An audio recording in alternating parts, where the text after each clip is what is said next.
Hello everyone, how are you doing? Are you guys looking for ways to make more money? Do you want to be physically and mentally fit? If yes, you must stay connected with us. In this podcast, we bring to you experts from across the world and we talk about financial, physical, and mental well being. Today, we have Paige with us. Paige is a real estate professional based in California, and she has also been a fitness expert. So that's the golden combination, real estate and fitness. Welcome to the show, Paige. Thank you for having me. So, Paige, you have chosen a golden combination of real estate and fitness, something like, which millions of people would like to go for. Did it happen just like that, or was it a conscious decision? It sort of, I went to my first yoga class when I was like 18 years old, and I fell in love with it, absolutely.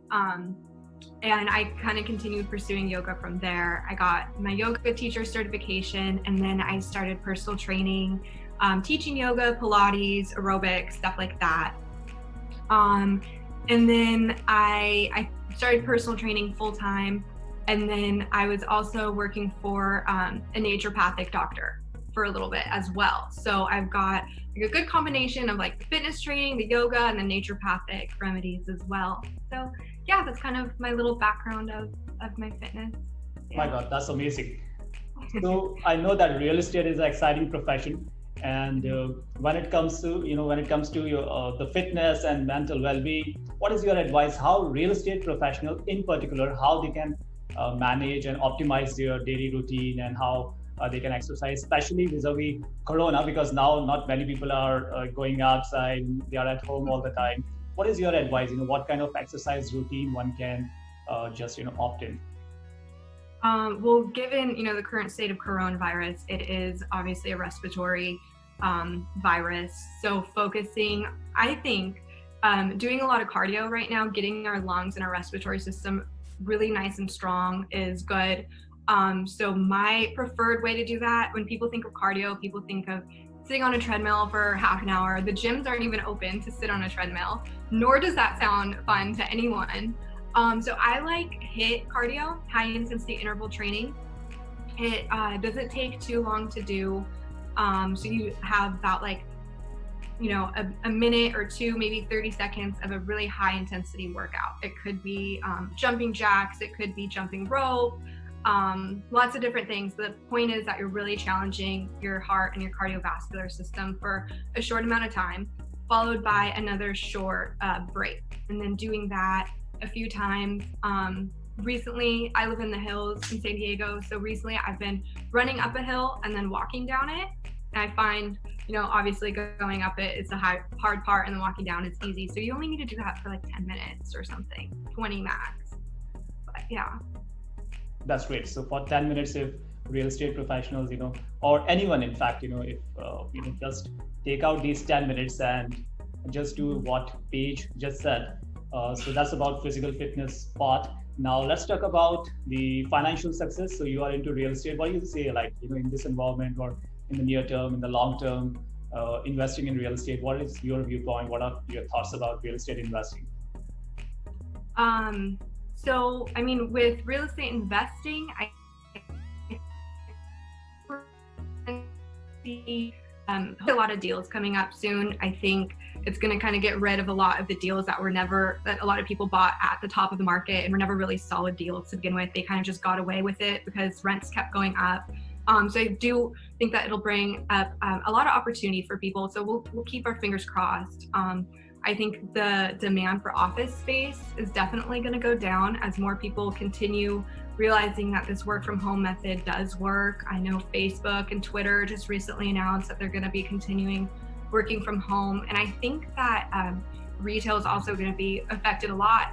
We're starting to see appointment-based, you can only come into a store and shop based on appointment, or they're just getting rid of a lot of sales staff. So I think also that the locations are going to play a big part in it as well. I think locations that have high tourist destinations like Las Vegas will also be hit the hardest, but so far from what I've been hearing, rent collections have been pretty, so far so good. I think the stimulus checks did help a lot, and yeah.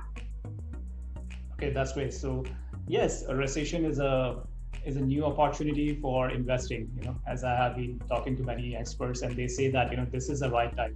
If you are just able to get some good deals, valuations are going to be good, and of course, this is the right time to get into real estate. But yes, Yeah. the environment is a bit negative, so that's why many people wait for the time. But at that time, they enter into the wrong cycle. When the valuations are up, and from there they expect the returns to go up, which is very difficult. So yes, you're right that this is perhaps the right time to look for good deals. I think it'll also take a couple months though for the numbers to come out also. Like they just haven't come out yet. So I think a little bit later in the year is when we're really going to see that change. That's true.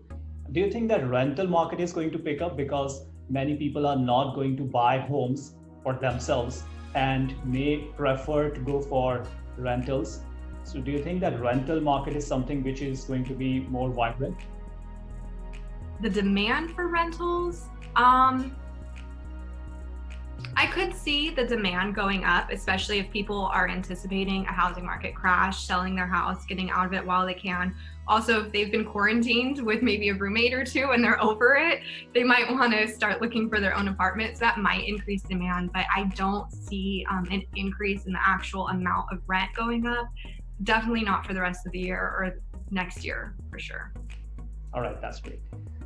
Now we have covered pretty much the physical fitness part, the financial success part. Now let's talk about mental well-being. What is on your reading list? Let's talk about the mental gym and how to take care of that. What is on your reading list, or any advice in particular?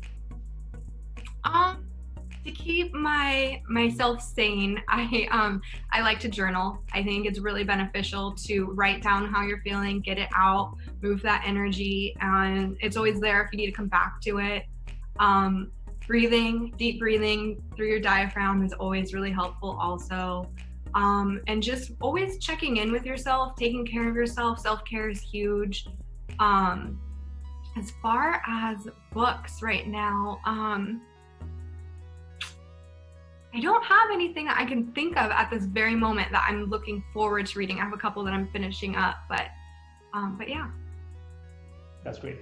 Yeah, so you have spoken about bit of, the mental well-being part. Any other inputs you would like to share with our audience?